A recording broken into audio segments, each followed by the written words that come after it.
Muy buenas noches, bienvenidos una vez más, como todos los domingos, a las 8 de la noche, a Legítima Defensa Segunda Dosis. Si nos estás mirando por el canal de YouTube de Caras y Caretas TV, suscríbete al canal, activa la campanita de notificaciones, de modo que YouTube te avise cada vez que estamos emitiendo un programa. Y también hace todos los comentarios que quieras, en el chat o en el perfil de comentarios. Recordá poner me gusta, el like es muy importante para que YouTube nos recomiende. Podés estar mirándonos por otras plataformas, por ejemplo por la fanpage de Facebook, en ese caso compartí en tu perfil, elegí entre las reacciones que Facebook te ofrece alguna reacción y haz los comentarios que desees. Y si nos mirás por Twitch o por X, gracias por estar ahí, gracias por sus mensajes, por sus reacciones, por sus likes y por sus comentarios. No te olvides hacerte socio o socia de la comunidad de Caras y Caretas. Eso lo puedes hacer en el 091-613-403, mandando un WhatsApp, o también en el QR que tenés ahora en la pantalla, o en la página web de Caras y Caretas. Son diversas formas para hacerte socio de la comunidad, que también tiene diversas modalidades de socio, que incluyen desde la más básica hasta la que incluye hasta la revista en papel, la que es full digital más papel. En todas o con todas te integras a la comunidad, que ya es muy bueno, y además nos apoyas para seguir llevando adelante la programación que hace mucho tiempo que hemos instalado, implementado, incursionado dentro del streaming. En la noche de hoy vamos a estar conversando con el secretario general del PIT-CNT, el popular José Lorenzo López, José López, y además vamos a estar disfrutando un café con Víctor Hugo Poppy Avelando. Quédate con nosotros porque va a estar, como siempre, muy interesante. Soy Leandro Grilla, ya comienza Legítima Defensa, segunda dosis.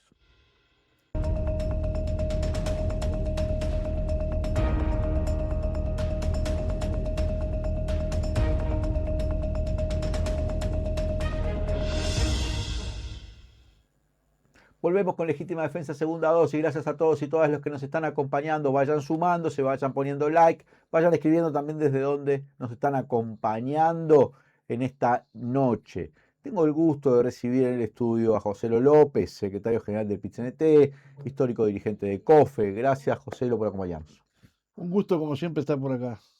Joselo, la última vez que estuviste en nuestro programa, que no fue hace tanto tiempo, pero pienso que fue en el mes de mayo, recién conocíamos el resultado del diálogo social convocado por el gobierno, en el que, ya sabemos, habían participado una importante gama de organizaciones de la sociedad civil, entre ellas el PIT-CNT, por cierto, pero también la academia, el gobierno, el Poder Ejecutivo, los partidos políticos que quisieron participar, el Frente Amplio, por cierto, sí, también Cabildo Abierto, después el resto de la oposición se autoexcluyó, no es que fueron excluidos, y también participaron los empresarios, en fin, un diálogo que tuvo un diseño de abarcativo que recorrió el país. ¿Te acordás que describimos cómo fue todo aquel proceso? Tuvo seminarios, tuvo conversaciones durante todo un año.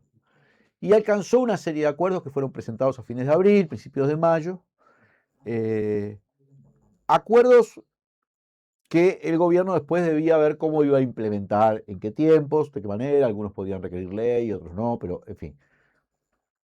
Uno de los acuerdos era el de la unificación y aumento de las transferencias a la primera infancia. Algo que, en cierto modo, el gobierno recogió y propone en esta rendición de cuentas que ahora está en debate en el Parlamento. Otro de los acuerdos tenía que ver con volver a una edad de retiro de 60 años, que el gobierno dice que lo va a llevar adelante mediante un proyecto de ley en los próximos semanas, días, meses. Va a ser ahora nomás, va a ser este año. Otro de los acuerdos era el que tenía que ver con las AFAPs, ¿sí? los seguridad social privada, podemos llamar así, ¿no? En ese punto, la central de trabajadores, por supuesto, tenía la postura que ya estaba incluida dentro del plebiscito, que no fue aprobado, pero que tuvo sus votos, tampoco es que no, y que es una posición media histórica de la central de trabajadores. El PIT-CNT no está de acuerdo con este tipo de instancias de lucro, pero aceptó una propuesta hecha por el gobierno que no era la eliminación de las AFAPs, pero que planteaba una desvinculación del trato directo con las AFAP y los ahorristas, de modo que se iba a crear o algún organismo público que ya existiera, eventualmente el BPS también, no sé, iba a ser el que tuviese ese pool de ahorristas y las AFAP iban a tener que licitar por ellos. Entonces iban a poder hacer el negocio de las inversiones, de invertir con el dinero de los ahorristas, pero no iban a poder tener ese trato directo que se había detectado que perjudicaba a los trabajadores por el tema de las comisiones, la competencia, en fin, yo qué sé. Eso era un acuerdo, hasta donde conversamos contigo la última vez que viniste.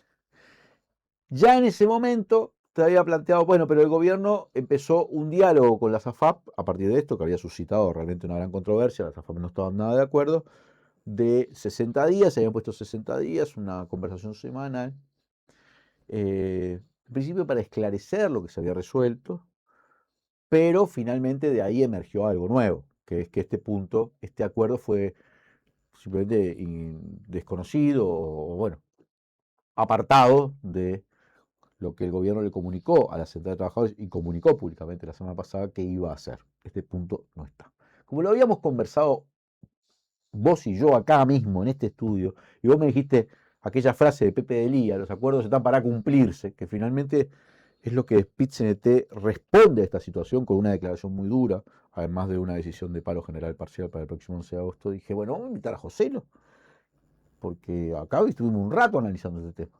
Y yo quiero saber, bueno, ahora que el acuerdo que estaba para cumplirse no se cumple, ¿qué pasa?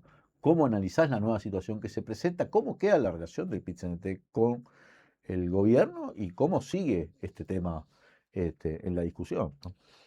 Hice todo ese Bueno, prólogo para que la gente no, recordara, pero ¿no? muy acertado, digamos, de todo ese prólogo en función de todo lo que sucedió, en lo cual el movimiento sindical se enmarcó en ese diálogo social, en la búsqueda de la posibilidad de algunos acuerdos que de alguna manera establecieran un escenario nuevo en función de que había habido un plebiscito en el cual el movimiento sindical había conseguido un número de votos muy considerable, pero que no había llegado a la mitad más uno, que era lo que se necesitaba para implementar lo que se estaba planteando, y éramos conscientes de eso, eh, pero que evidentemente había que mover un poco el tablero porque había casi 1 millón de personas que le habían dicho al Poder Ejecutivo o a la sociedad en realidad de que no estaban de acuerdo con respecto a el planteo que significaba perpetuar, digamos, todo como estaba en la ley 20.130. En ese marco de situación, la frase que yo acuñé acá, que es una frase del Pepe de Lía, sigue estando más vigente que nunca. Nosotros estamos absolutamente convencidos que los convenios se firman para cumplirse. Y lamentablemente hay un incumplimiento por parte del Poder Ejecutivo, un incumplimiento que no es en la totalidad del acuerdo, es en un punto, pero en un punto que es neurálgico, porque era el que de alguna manera no es que le quiera bajar el perfil a los otros acuerdos que son muy importantes, el tema de las transferencias, el tema de la edad jubilatoria, pero este punto que se va a incumplir era el punto que de alguna manera le pegaban la línea de flotación a la SAFAP porque le tocaba el lucro, básicamente. Y bueno, el gobierno tomó esa decisión, la planteó al movimiento sindical, una decisión de carácter unilateral, evidentemente con un chantaje claro y contundente, una extorsión por parte de la SAFAP, y con un gobierno que, bueno, no toma otras decisiones desde el punto de vista tributario y que necesita de el mercado financiero internacional para, de alguna manera, subsistir y poder vender deuda. Y hubo una presión fuerte de la SAFAP ahí que llevaron a que el gobierno tuviera que hacer ese acuerdo con la SAFAP e incumplir el acuerdo que había hecho con la sociedad civil en su conjunto, digamos. Y bueno, evidentemente esto generó una reacción del movimiento sindical. Nosotros no compartimos para nada la decisión del gobierno, por eso la primera reacción fue el comunicado, la segunda reacción es esta movilización que vamos a hacer el próximo 11 de agosto. Y bueno, y también estamos analizando qué otros pasos dar, porque nosotros no nos vamos a quedar tranquilos con esta decisión del Poder Ejecutivo bueno, de incumplir un convenio que era de alguna manera un establecimiento de un acuerdo entre la sociedad civil y el Poder Ejecutivo que, bueno, llevó a que sucediera esta situación y que el movimiento sindical reaccionara rápidamente, digamos. Ahora, quiero entender un poco yo sé que hay una parte que es media especulativa, pero bueno, lo cierto es que el Poder Ejecutivo, el equipo económico se reunió con el PIT-CNT y le dio una explicación, alguna explicación dio, pero cuando uno habla de la presión de las AFAPs, bueno, está bien, pero todos podemos presionar, lo cierto es que hay una democracia, hay un gobierno, acuerdos que se alcanzan en un diálogo social, no es simplemente en fin, una medida, imaginemos, un decreto donde después sale algún actor a decir, che, pará, y bueno, vos negociás, y esto es otra cosa. Y a mí me interesa saber eso, Bueno, pues son límites como que te ponen desde un lugar que uno dice, la ¿cómo toco expli- esto, no? el equipo económico en realidad no es que llamó al movimiento sindical para plantear la situación y a partir de allí ver si se podía llegar a algún tipo de acuerdo. Nos llamó para explicar por qué había tomado esa decisión. Estaba todo el equipo económico, las principales figuras del Ministerio de Economía y de la OPP en esa reunión y la explicación fue muy clara de parte del Poder Ejecutivo. El tema es que ellos necesitaban, lo que nos dijeron, necesitaban emitir deuda para de alguna manera tener el financiamiento de todo lo que es la economía del país.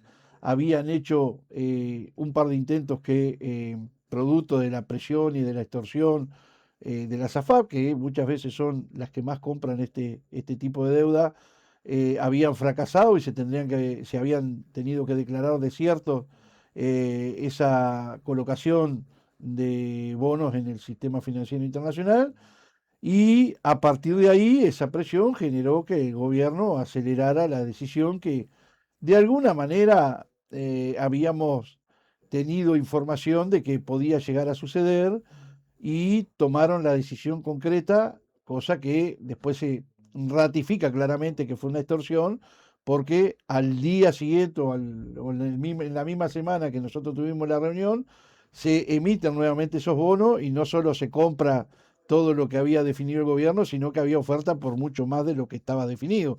Entonces, claramente ahí hubo, Vos digamos, decís que no tendría por qué haber fracasado esa emisión por mantener el acuerdo. bueno, Si hay no, más yo, oferta, bueno, pero el problema es que la oferta tiene que ver con un contexto en el cual las AFAP deberían, digamos, seguir en el régimen que tenían anteriormente. O sea, por eso digo que es una extorsión. Claramente, el mercado financiero internacional se abroqueló en función de decir, no, acá si las reglas de juego no cambian, no vamos a comprar los bonos que el gobierno de Uruguay van a emitir y a partir de allí, bueno, definirá otra cosa. Y bueno, esa presión hizo que el gobierno de alguna manera tuviera que ceder a los reclamos de la SAFAP y concretamente por eso es que sucedió esto, porque claramente después de, creo que fueron dos intentos que fracasaron, al colocar la deuda no solo se vendió todo lo que el gobierno pretendía, sino que hubo oferta por prácticamente el doble de lo que se estaba emitiendo por parte del gobierno. Entonces, me parece que eso demuestra claramente que el mercado financiero internacional se abroqueló ante esa propuesta, ¿no?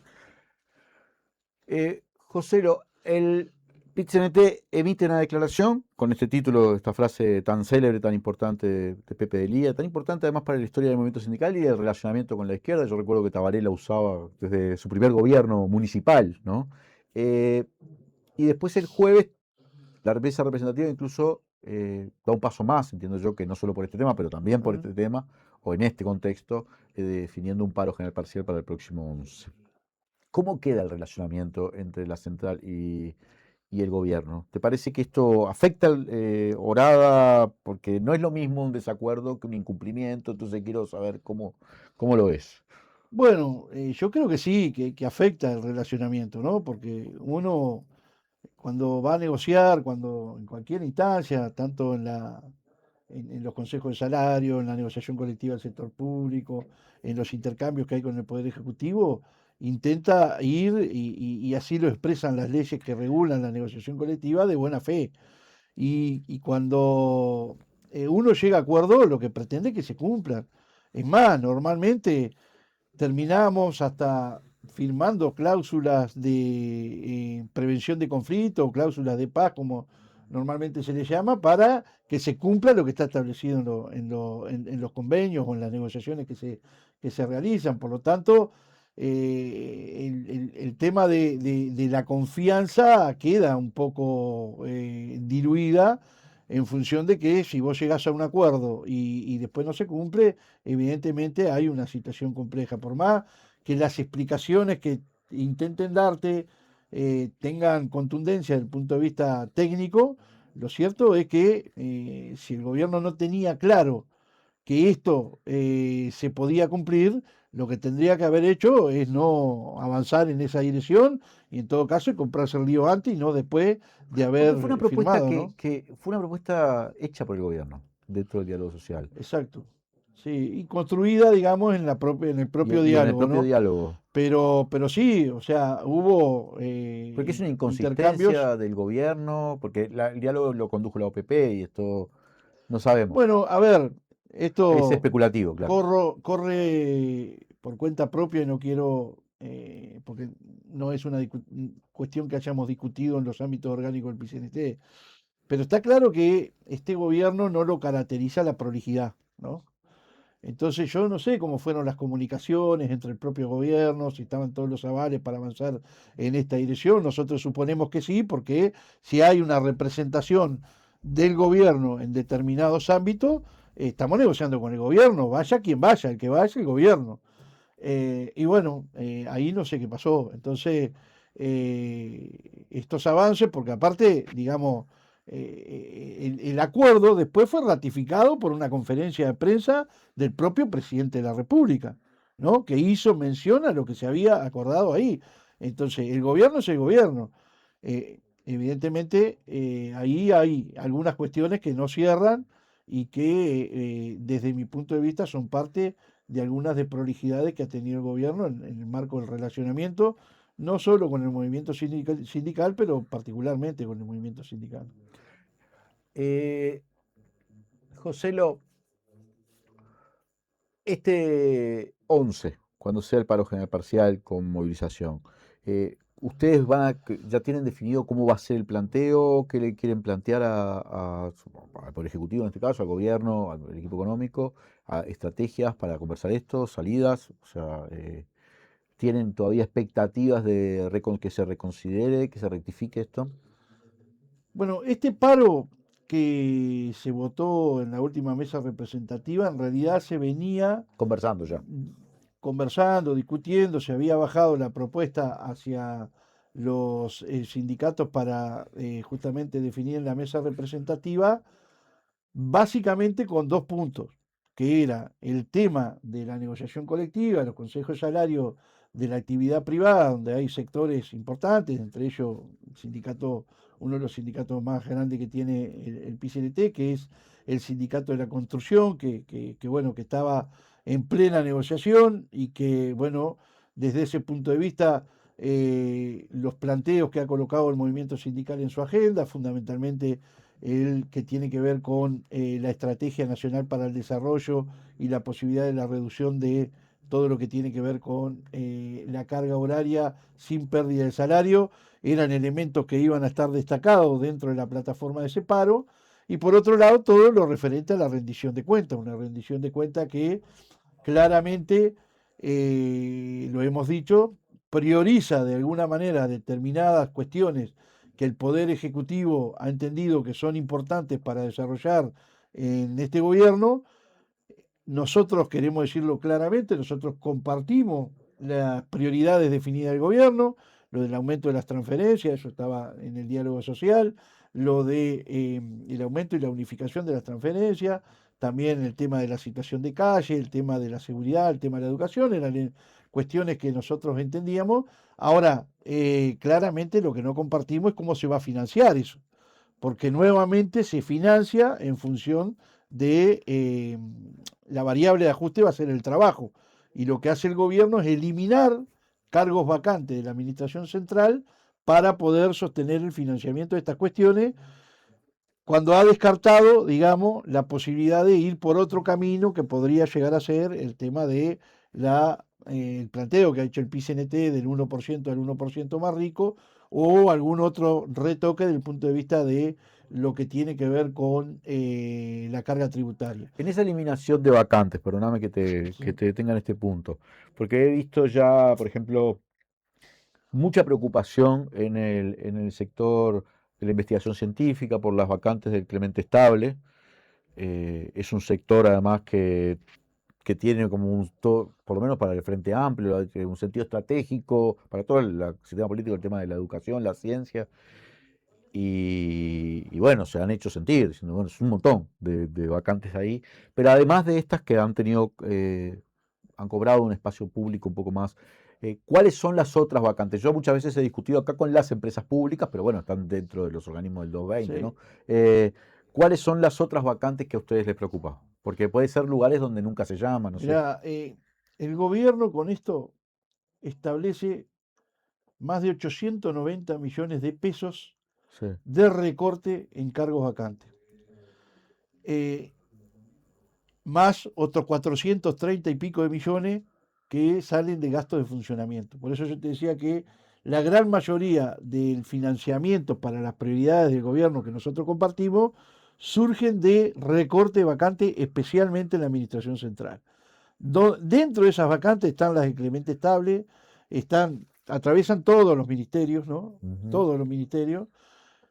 Las más sentidas, porque ahora, viste, en este escenario a nosotros nos obligan a A siempre elegir. a ir a ver qué podemos recatar de lo que nos van a recortar. Y bueno, estamos haciendo mucho hincapié en estas vacantes del Clemente Estable, en algunas vacantes operativas del Ministerio de Desarrollo Social. Por un lado te dicen que la situación de calle es una prioridad del gobierno y te eliminan centenas de vacantes que tienen que ver con el trabajo del Ministerio de Desarrollo Social directamente en el campo donde básicamente se trabaja con toda la situación de calle. Y hay otras cuestiones, por ejemplo, el Ministerio de Ganadería, Agricultura y Pesca, que es como pegarse un tiro en el pie el propio gobierno, ¿no? Porque ya tiene, el Ministerio de Ganadería, Agricultura y Pesca ha reducido su personal en los últimos 10 años en más de un 50%. De lo que queda en el ministerio, ya el 50% de esos funcionarios, que de 4.000 pasó a 1.600 desparramados por todo el país, de esos 1.600 ya la mitad tienen causal jubilatoria. Y ahora te eliminan las vacantes.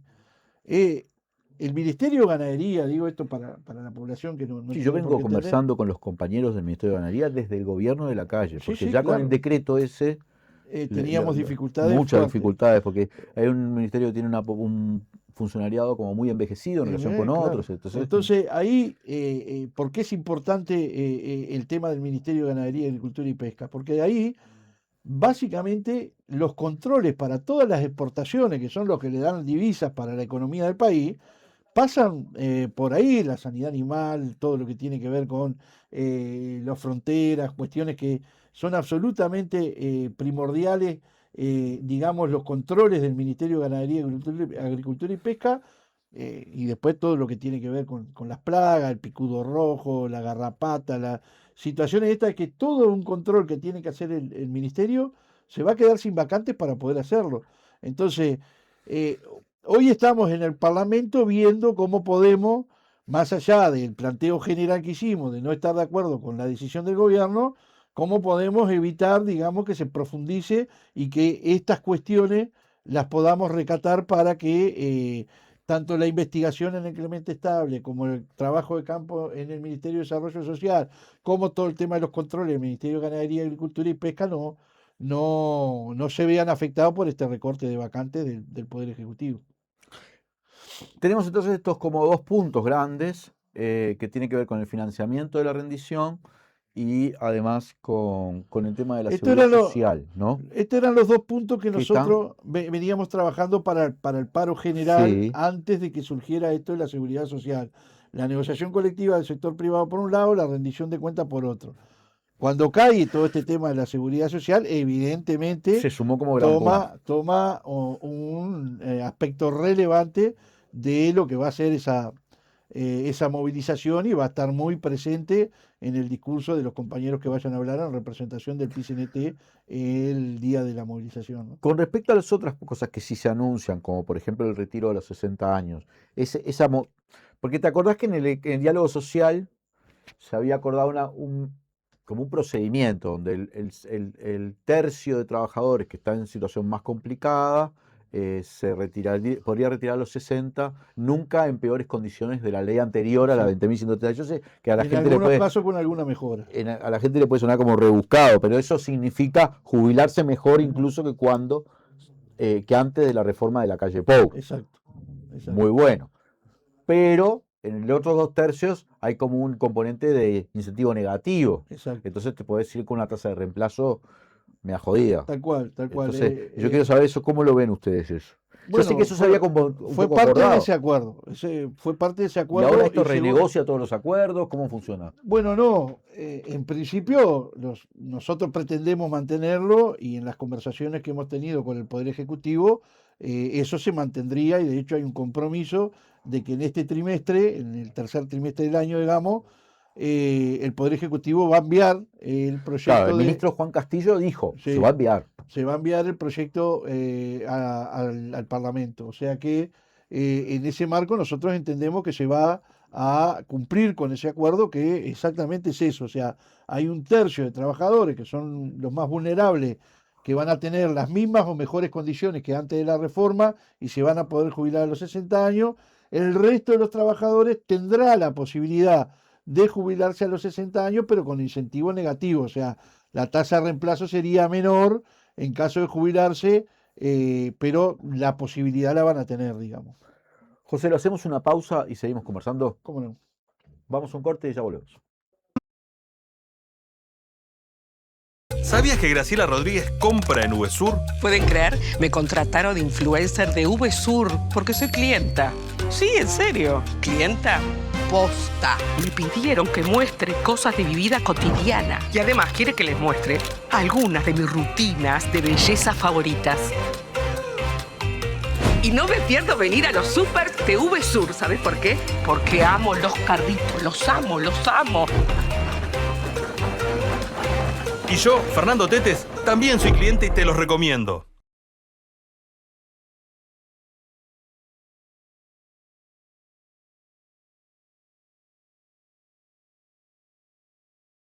Detrás de cada conquista docente está el colectivo organizado. Con vos es más fácil. Afíliate a tu sindicato.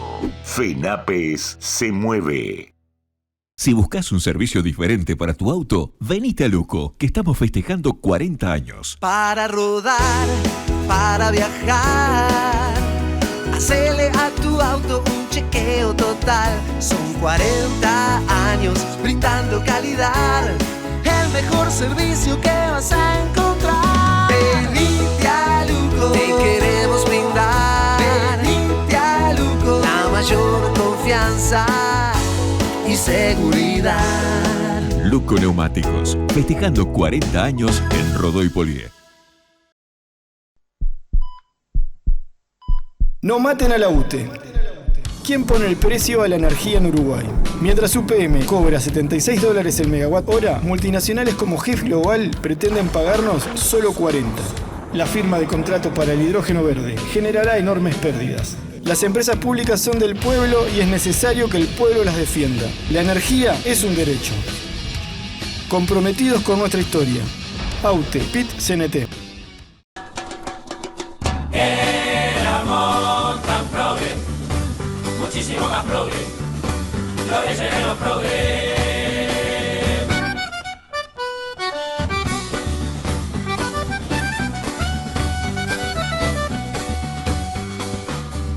Éramos tan progres,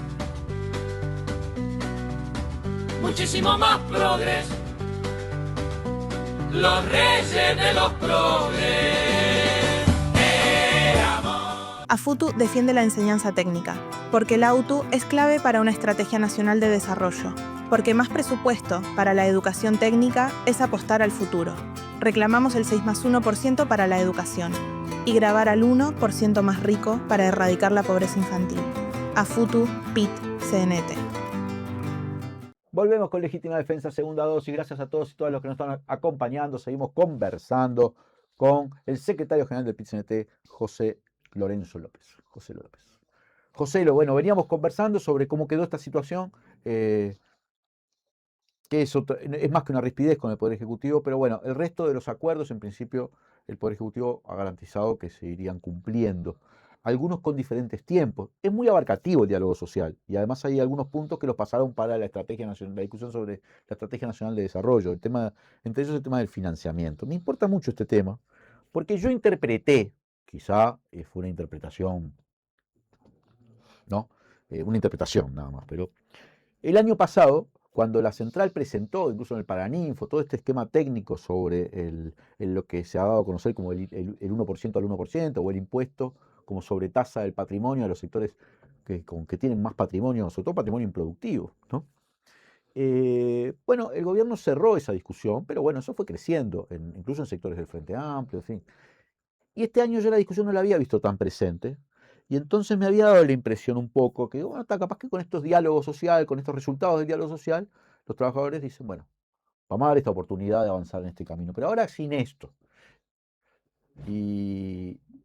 Y con esta forma de financiamiento de la rendición de cuentas, ¿vos pensás que cobra otro impulso que para los trabajadores y vamos a tratar de instalar esta discusión de nuevo? ¿O cómo la ves?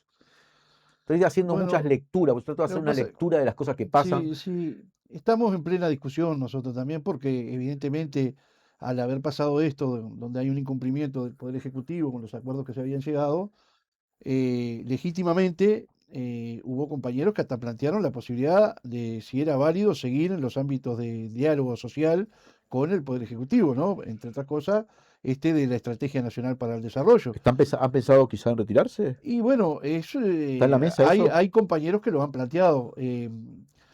No hay una definición en ese sentido. Nosotros creo que hay una mayoría importante de que nosotros necesitamos de todas maneras continuar el desarrollo de estos diálogos, porque nos permiten de alguna manera colocar temas como que son estratégicos, entre ellos los temas tributarios, las compras públicas, el tema de la reducción de la jornada, o sea que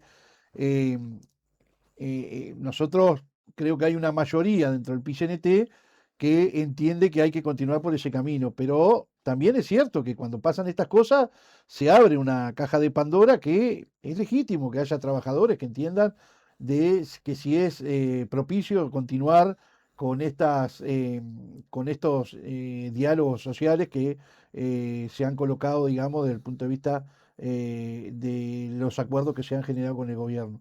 Y bueno, en principio la mesa representativa lo que ha planteado es continuar con esto.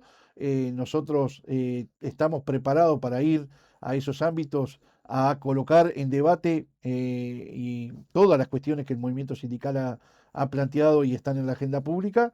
Y bueno, veremos cómo nos va ahí. Y veremos después si llegamos a acuerdos, si esos acuerdos también se cumplen, porque ya sería, digamos, en caso de que esto no sucediera, mucho más complicado que lo que fue en esta oportunidad. Por lo tanto, creemos, y eso se lo hemos planteado también al gobierno, que necesitamos a la hora de construir acuerdos, que esos acuerdos sean legitimados después por lo que sea necesario, leyes, decretos o directamente resoluciones del Poder Ejecutivo, ¿no? Ahora, si vos ¿te acordás cómo empezó esta discusión del diálogo social? En la campaña electoral estaba la propuesta del plebiscito, bueno, generó toda esa controversia, y el Frente respondió un poco, no digo que haya respondido, que eso no estuviese ya en carpeta para muchos, pero lo cierto es que pareció como una cosa como contrapuesta. No, ese no es el camino es el diálogo social. Ahora, yo me pregunto,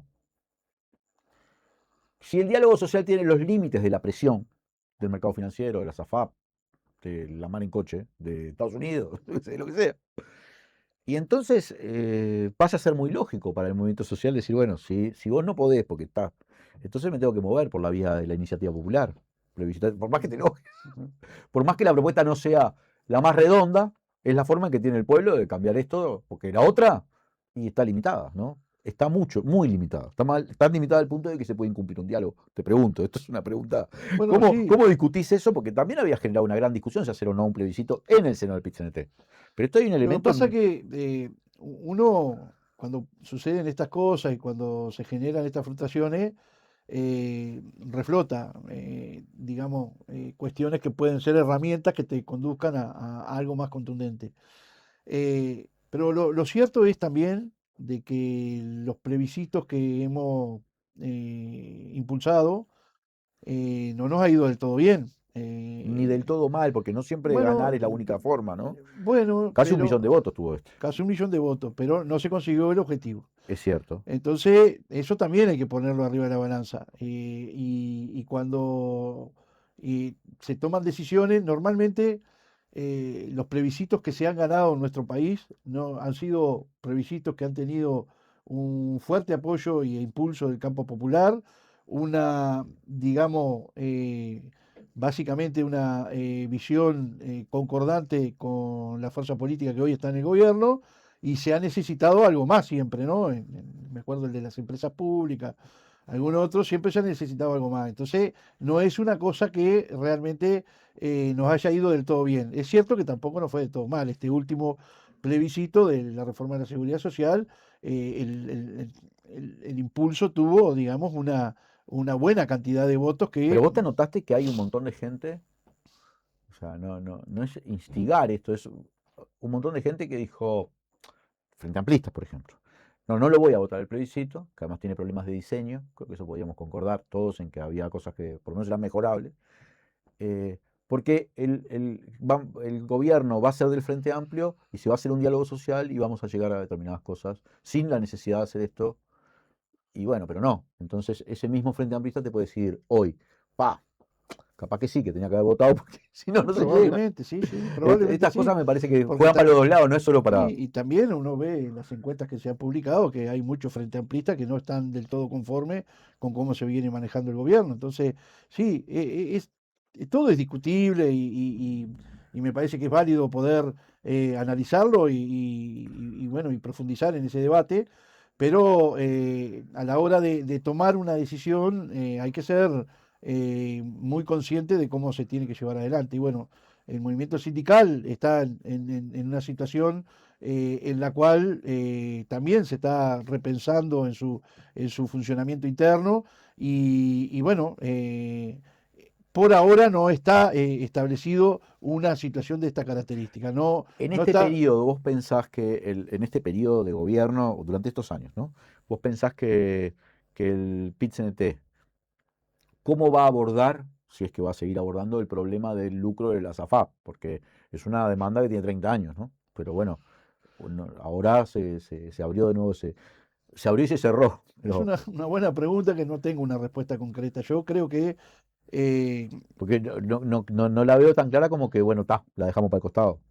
No, yo creo que para el costado no se va a dejar, impulsaremos. No sé cuál es la herramienta que utilizará el movimiento sindical para avanzar en ese sentido, pero hay que analizarlo muy profundamente, tener estudios que nos permitan ver cuáles son los mejores caminos para transitar en ese sentido, pero yo creo que también en ese debate no solo tiene que participar el movimiento sindical, sino otras fuerzas sociales y políticas del país, ¿no? Pero yo hoy no lo veo tan claro. Hoy no es una cuestión que esté arriba de la mesa, por lo menos para el inmediato o el mediano plazo. Uno de los temas que el movimiento sindical ha venido planteando es el de la reducción de la jornada.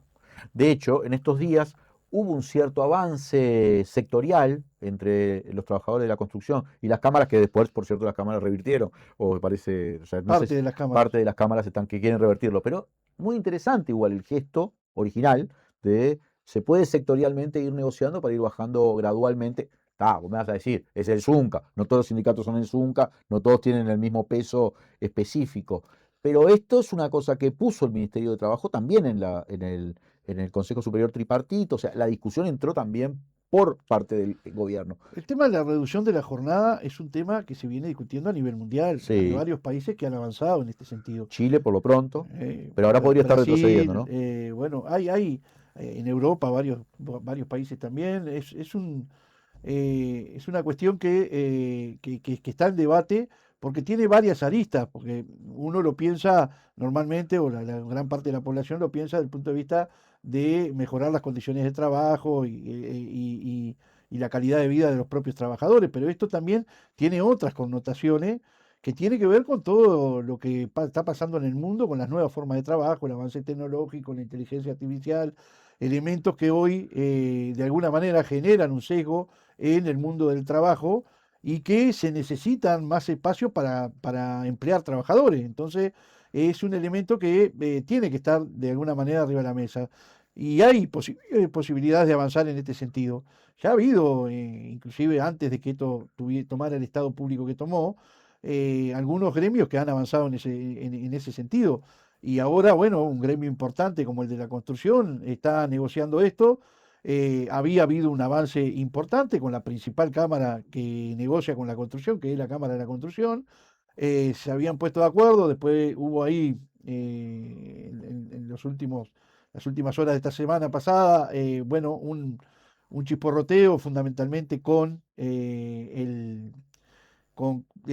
resto de las cámaras que no avalaron ese acuerdo que en principio tenía la Cámara de la Construcción con el Zunca, y bueno, estaban en plena negociación para ver si se puede resolver esto lo más rápidamente posible, porque evidentemente ese conflicto está generando una serie de complicaciones importantes en el desarrollo del país. La construcción mueve mucho y mueve no solo en los trabajadores empleados que tiene la construcción, los cuales están sufriendo un embate importante porque por miles se han ido al seguro de paro por decisión de las empresas. Y bueno, cuanto antes se resuelva este conflicto, que yo creo que va a tener una resolución positiva para todas las partes, bueno, mejor, ¿no? José, se cumplió, se celebraron 60 años de la fundación de la CNT, del Congreso, creo que es En el realidad no año- se celebraron los 60 años, se empezó a se- conmemorar empezó a el conmemorar 60 aniversario. aniversario del CNT, de la CNT, digamos, el Congreso Fundacional de la CNT, que fue allá en la década del 60, concretamente en el 66, sobre fines de septiembre y primeros días de octubre. Porque Entonces hay el todo, Congreso del Pueblo fue en el 65, ¿no? claro, Y el ahí- Congreso de la CNT fue en el y se 66. tomó parte de ese programa como programa de la CNT, después de que había habido, digamos, diferentes expresiones de centrales sindicales anteriormente. Y bueno, hay toda una planificación de actividades que comenzaron ayer, que comenzaron el jueves, digamos, en justamente el Salón Azul de la Intendencia Municipal de Montevideo. Allí hubo presencias importantes, estuvo el presidente de la Estuvo el presidente de la República. República, estuvo también el presidente del Frente Amplio, estuvo Estuvo Julio María Julio María Sanguinetti, Sanguinetti, estuvo el ministro de Trabajo, varios legisladores. Fue una actividad importante. y discursos que por lo pronto vi que estuvo, además de Marcelo Abdala, yo sé, Rodrigo Arocena, lo vi. Y Alejandra y Pereira, Alejandra compañera Pereira. secretaria general adjunta, que también hizo uso de la palabra, haciendo una reseña de lo que ha sido el movimiento sindical en toda su historia. Y bueno, ahí se dio el puntapié inicial, hay varias actividades planificadas para el conocimiento de justamente de la historia del movimiento sindical, y va a culminar esto el día 3 de octubre, digamos, en el Teatro Solís, en una actividad muy importante que se va a llevar adelante allí. Es un movimiento sindical muy particular, el nuestro, si lo miramos en el mundo, en el campo internacional, es el movimiento sindical unitario más característico y más reconocido, por cierto. O sea, basta salir del país y preguntar. Y tiene, me parece, una unidad muy sólida, ¿no? Más allá de la existencia de corrientes, de diversidades, de todo ese tipo de cosas que hacen un poco a la vida interna del movimiento sindical. ¿Cómo lo encontrás vos así en esta que es el retorno de los gobiernos progresistas, después de lo que fue el embate un poco conservador del gobierno de la calle Pou? ¿Cómo lo encontrás vos? Bueno, a mí me tocó en el último acto del 1 de mayo hacer uso de la palabra y hablamos justamente de esta cuestión. Nosotros creemos que el movimiento sindical sigue siendo la principal fuerza social que tiene este país, que tiene una estructura muy importante, que claramente, por más que muchas veces desde la política y sobre todo de los partidos de oposición, hay un embate fuerte contra el movimiento sindical, cada vez que hay que hablar algo con los trabajadores, al primero que se le convoca es al PCNT. O sea, por más que haya determinados actores políticos que denosten al PCNT, a la hora de plantear situaciones con los trabajadores, todos reconocen al movimiento sindical como un interlocutor legítimo. Por lo tanto, eso hay que cuidarlo. Nosotros creemos que en ese sentido el movimiento sindical tiene una estructura muy desarrollada y fuerte, pero también somos autocríticos a la hora de pensar de que el mundo del trabajo ha cambiado sustancialmente. Tenemos nuevas formas de trabajo que se desarrollan en diferentes áreas y que hoy el movimiento sindical no le está llegando a todos los trabajadores. Y hay grandes sectores de trabajadores que están muy lejos del movimiento sindical y nosotros deberíamos abrir la cabeza para ver cómo podemos abrazar y de alguna manera traer, acercar al movimiento sindical a esos sectores de ¿Te referís, por trabajadores. ejemplo, a los trabajadores de plataforma? Plataforma, trabajadores informales, trabajadores del sector rural, cuentapropistas. Hay una serie importante de trabajadores que el movimiento sindical no le está llegando, algunos que están muy desorganizados, otros que tienen trabajos relativamente estables y con buen ingreso, pero que trabajan de una manera que es muy diferente a la tradicional del movimiento sindical, que a veces trabajan en su casa, sobre todo los de las TICs, ¿no? Tecnología, información y conocimiento.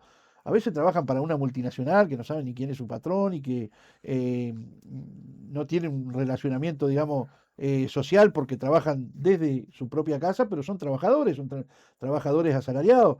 Y bueno, yo creo que también ahí hay que cambiar un poco la cabeza porque muchas veces... Pero vos estás para abrir, por ejemplo, cuando hablas de, no sé, unipersonales. Imagínate unipersonales con empleados. Bueno, por Pequeños ejemplo. comercios. Bueno, eso iba. ¿No te a eso parece iba. como que es un cambio raro? Es un cambio raro, pero la pregunta que nosotros nos hacemos, una persona... ¿Son trabajadores o son pequeñas bueno, patronales? Pregunta. Bueno, esa pregunta, normalmente siempre lo vimos como, si tenés un empleado sos un patrón. Y un poco es. Y un poco es. Ahora, una persona Mm, que tiene una camioneta, sí, que hace un reparto, sí, y que capaz que tiene un empleado que es su hijo, su sobrino, sí. y que muchas veces gana menos que un asalariado, ¿lo podemos ver como un patrón, como vemos al dueño de una empresa? Depende si la definimos todo esto por ingresos, claramente no es un empresario. Bueno, si lo definimos por la relación laboral, pero esa persona que tiene el reparto, que se rompe el lomo, ¿es un trabajador o no es un trabajador? Entonces, yo creo que sí, pero es un debate, ¿no? Es un debate que hay que instalarlo, hay que darlo y hay que ver. Lo que sí creo que el movimiento sindical se puede acercar a esos sectores de trabajadores, vendedores ambulantes, por ejemplo, ¿no? No solo los de los ómnibus, sino los que muchas veces vemos en la calle, en Paso Molino, en La Unión. Es gente que se rompe, los que muchas veces andan buscando el mango. Es gente que deberían tener algún nexo con el movimiento sindical. El otro día fuimos a hablar, porque estábamos armando todo un proyecto para esto, fuimos a reunirnos con la dirección del PTI. Ahí hay 850 trabajadores, muchos son emprendimientos personales, no tienen ningún acercamiento con el movimiento sindical. Ahí nos hemos enterado gente porque del son sector como rural. empresas como innovadoras, Sí, startups, sí. yo qué sé, ¿no? Sí, a veces. Incubadas por el PTI. Claro, entonces yo creo que es gente que se siente trabajadora, que tiene su cabeza como trabajador, pero que producto muchas veces de que no ha encontrado un trabajo, se ha metido en un emprendimiento y la está tratando de sacar adelante. También hay otras estructuras un poco más grandes de gente que nos decían que están en la zona rural de Montevideo, en el oeste de Montevideo, que es gente que hay como varias chacras que la producción la centralizan en un lugar y ahí hay una cantidad de mujeres, centenares de mujeres que trabajan en una planta de procesamiento de alimentos y bueno, que hacen todo el proceso, a veces para esas bolsitas que vemos cuando vamos a un supermercado y está una sopa o los potecitos de ensalada o las cosas esas, bueno, eso se hace ahí, trabajan también para los sanatorios, los hospitales, bueno, todo eso no lo tenemos organizado. Y tampoco lo podemos organizar de la manera tradicional que conocemos los trabajadores que estamos en el PCNT, que vienen de aquella estructura de grandes fábricas con cientos o miles de trabajadores y que se organizaban ahí, se afiliaban ahí. Bueno, tenemos que buscar modalidades que de alguna manera acerquen a esa gente al movimiento sindical. Y vos que sos dirigente histórico de COFE, así, ¿qué pasa con los pasantes en el Estado? Te pregunto, porque eso es un... Bueno, hay de todo ahí en las intendencias, todo, pero que... Bueno, pero eso se había regulado bastante, pero están empezando a reflotarse nuevamente, ¿no? Eso se había regulado bastante en los últimos gobiernos del Frente Amplio. Los pasantes eran pasantes y estaban en el tiempo que tenían que estar como pasantes y no cumplían la función de un trabajador permanente del Estado, que eso se había desvirtuado mucho y al final se estaban contratando pasantes para hacer la tarea que tenía que hacer un trabajador de planta, digamos. Bueno, hoy eso está apareciendo de nuevo y sobre todo eso lo alienta este tipo de decisiones que ha tomado el actual gobierno y que tomó el gobierno anterior referente a limitar el ingreso a la función pública o a eliminar las vacantes como ha planteado este gobierno. Tenés los tercerizados en las empresas públicas. Y bueno, y vos tenés ahí un ¿Y eso universo están de organizados? trabajadores. Bueno, ¿y en el Ministerio de Desarrollo Social? Creo que las tercerizados por NG. Es tremendo. Es ¿Y tremendo cómo eso llega que- la central ahí? Ahí llega. Porque Sí, algunos tienen ahí sí sindicatos. porque hay organización. Por ejemplo, los trabajadores del Ministerio de Desarrollo Social que dependen de Tienen asociaciones la civiles SUTIGA, tienen- están asociados en el SUTIGA. Bien. En el INAU, por ejemplo, donde yo trabajo, está toda la parte tercerizada de los CAIF, que son parte de SINTEP. Están organizados en la enseñanza privada. Pero tenés miles de trabajadores, ¿viste? Que en realidad trabajan para el Estado, pero por intermedio de una asociación civil que los contrata. Y eso en el gobierno anterior, la Fundación A Ganar fue una de las fundaciones que más trabajo le vendió al Estado. Y bueno, y a veces las condiciones de trabajo de esos trabajadores son realmente complicadas. Bueno, esto que hablábamos del MIDE, a veces pasan 3, 4 meses para cobrar el salario. Y no por un tema de plata, sino por un tema de burocracia. Administrativo. Y es una cosa que no se puede creer, ¿no? José, déjame volverte un poquito a la rendición. Como la rendición de cuentas planteó un escenario muy particular, que es que los partidos más grandes de la coalición, me refiero al Partido Colorado, al Partido Nacional, también el Partido Independiente, anunciaron de arranque que no iban a votar la rendición de cuentas, ni siquiera en general, en un contexto donde nadie tiene mayorías parlamentarias, el gobierno tampoco.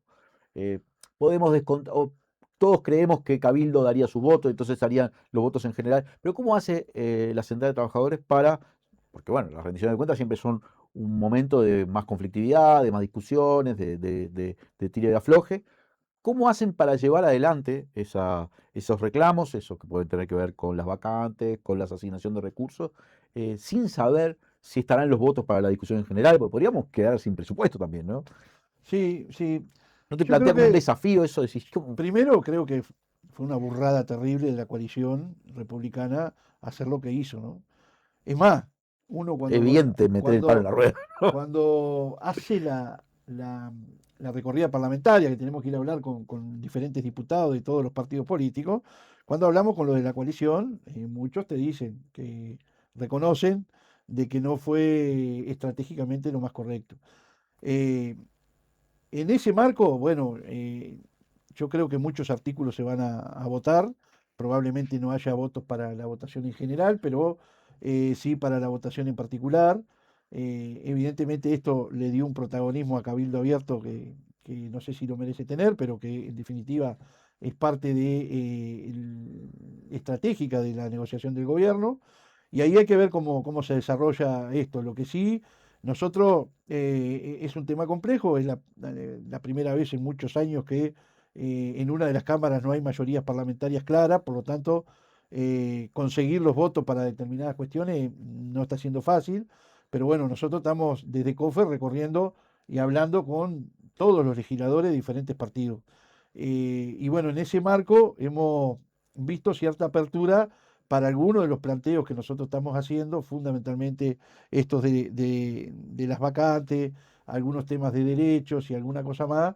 Bueno, tenemos la expectativa de que se puedan conseguir los votos para poder modificar algo del proyecto original que mandó el Poder Ejecutivo. Votos no solo del gobierno, sino también de las bancadas de la coalición multicolor. Sí. Hay posibilidades que en algunas cosas los voten, por lo menos es lo que nos han dicho. Después, viste que ahí las negociaciones son negociaciones, pero nosotros hemos hablado con referentes que están en la Comisión de Hacienda y Presupuesto, diferentes partidos, sobre todo con esto que venimos haciendo de COFE desde la vacante, y bueno, hemos tenido por lo menos coincidencia en algunos de los planteos que hemos hecho y que en principio daría la sensación como que se va a avanzar. La semana pasada hubo una ocupación de la sede central de OCE, entonces acá hablamos con el Tato La Rosa, preocupado también por el tema de los funcionarios, ¿no? Yo no sé, en la órbita de COFE esto, porque justamente en la jurisdicción de OCE se vienen obras, en principio obras grandes, como puede ser Casupá, como puede ser saneamiento o aguas corrientes. Quiero saber qué prioridades maneja COFE, decir, bueno, porque tenés que elegir, ¿no?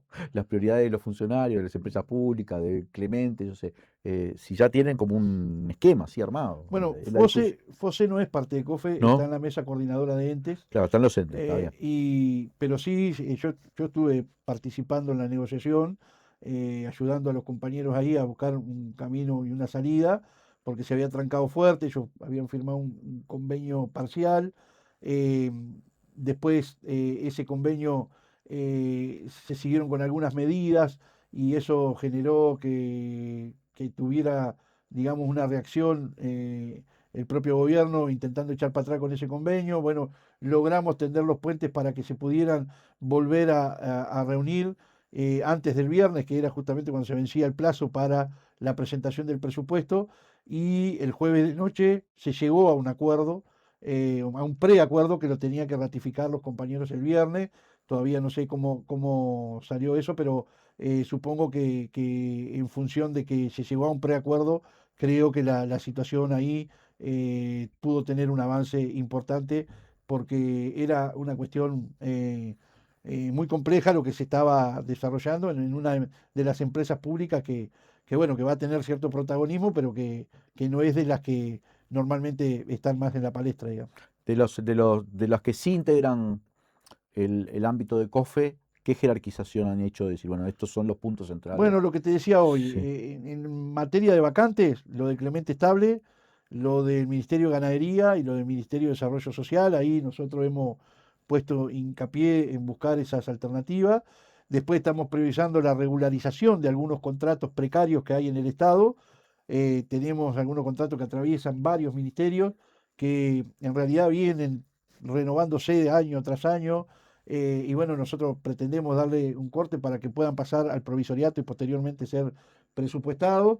Y también estamos buscando algunas alternativas para mejorar algunos derechos vinculados a licencias por cuidados y a otro tipo de cuestiones que tienen que ver con los derechos de los trabajadores, equiparándolos a los que hay en otros lugares. Eso es un poco la prioridad, sin perder la perspectiva de que, bueno, nosotros no compartimos la decisión del gobierno de financiar las prioridades, que sí tenemos coincidencia con esas prioridades, pero financiarla tomando como variable de ajuste a los trabajadores de la Administración Central. Muchas gracias, José López, por habernos acompañado. Un gustazo como siempre y estamos a la orden. Y muchas gracias a todos y todas los que nos están acompañando. Vamos a un corte, enseguida venimos con Popi y Avelando. Tenemos el tradicional espacio del café con Víctor Hugo Popi Avelando acá en Legítima Defensa Segunda Dosis.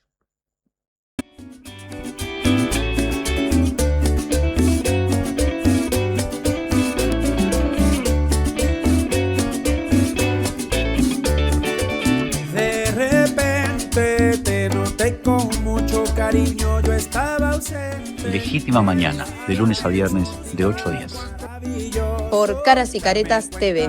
De tu abrazo y yo como pendejo. No maten a la UTE. ¿Quién pone el precio a la energía en Uruguay? Mientras UPM cobra $76 el megawatt hora, multinacionales como GEF Global pretenden pagarnos solo 40. La firma de contrato para el hidrógeno verde generará enormes pérdidas. Las empresas públicas son del pueblo y es necesario que el pueblo las defienda. La energía es un derecho. Comprometidos con nuestra historia. AUTE, PIT-CNT. ¿Sabías que Graciela Rodríguez compra en VSUR? ¿Pueden creer? Me contrataron de influencer de VSUR porque soy clienta. Sí, en serio. ¿Clienta? Posta. Me pidieron que muestre cosas de mi vida cotidiana. Y además quiere que les muestre algunas de mis rutinas de belleza favoritas. Y no me pierdo venir a los supers de VSUR. ¿Sabes por qué? Porque amo los carritos. Los amo, los amo. Y yo, Fernando Tetes, también soy cliente y te los recomiendo. EIR Aberturas, más de 20 años de experiencia y calidad. Conocé nuestras líneas de productos. Línea Proba, diseño, economía y durabilidad. Línea Suma, sistema de aberturas corredizas para grandes dimensiones. Y línea Gala, abertura de 2 hojas corredizas. Todo en calidad de aluminio del Uruguay. EIR Aberturas, marcamos la diferencia.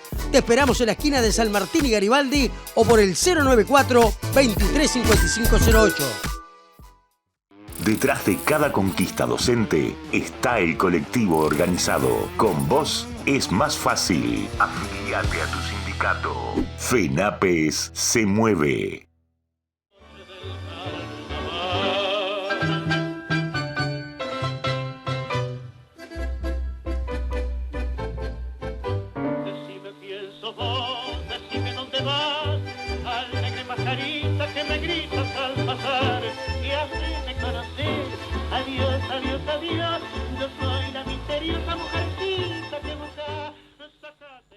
Volvemos con Legítima Defensa, segunda dosis. Gracias a todos y todas los que nos están acompañando. Estamos ya disfrutando un café con Víctor Hugo Popi Avelando. ¿Cómo andas, Popi? Bien, ¿y vos, Leandro? Yo estoy muy bien. Popi. Ya en el mes de agosto. Segundo día. ¿Qué te parece? Popi, ¿cómo andás? Bien. ¿Cómo analizás estas últimas noticias, estas últimas semanas? Yo ando preocupado. Porque no soy de los que creen eso que, como decían algunos, estando incluso en la calle, en el gobierno, si al gobierno le va bien, al país le va bien. No. Si a algunos gobiernos le va bien, al país le va mal. ¿No? Cuando el gobierno de tipo la calle de Pou y gobierna para los Maya Oro. Ahí le va mal. A los Maya Oro sí le va bien. A los Maya Oro sí le va bien. Ahora, cuando gobierna una fuerza progresista, y parece a veces no dar pie en bola en muchas cosas, sí, preocupa. A ver, ¿a qué te referís? Vamos a poner las cosas, las cartas sobre la mesa. Me refiero a varias cosas. Primero me refiero el desconocimiento, porque no estaba obligado, pero el desconocimiento político del resultado del diálogo social me parece que es un golpe. Que incluso el secretario de la Presidencia, Alejandro Pacha Sánchez, lo calificó en una entrevista en streaming que reprodujo el Observador como un blooper. Porque le genera problemas con el Frente Amplio y con los movimientos sociales, ¿no? Después está lo de la reunión con Rubio,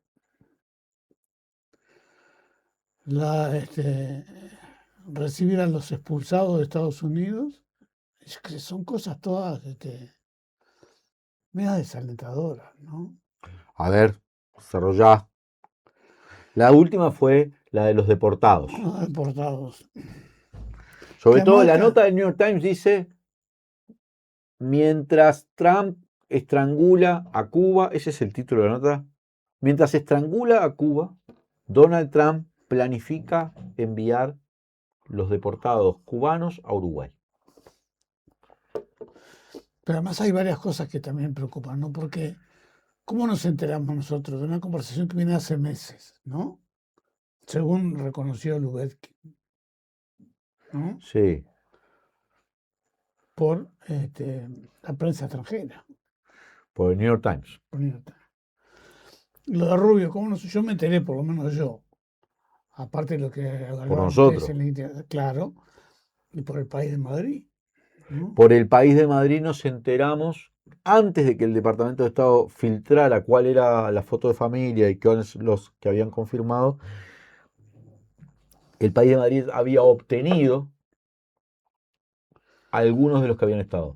Y entre ellos estaba Uruguay. No lo teníamos confirmado, pero ellos habían obtenido ese dato y finalmente era cierto. Sí.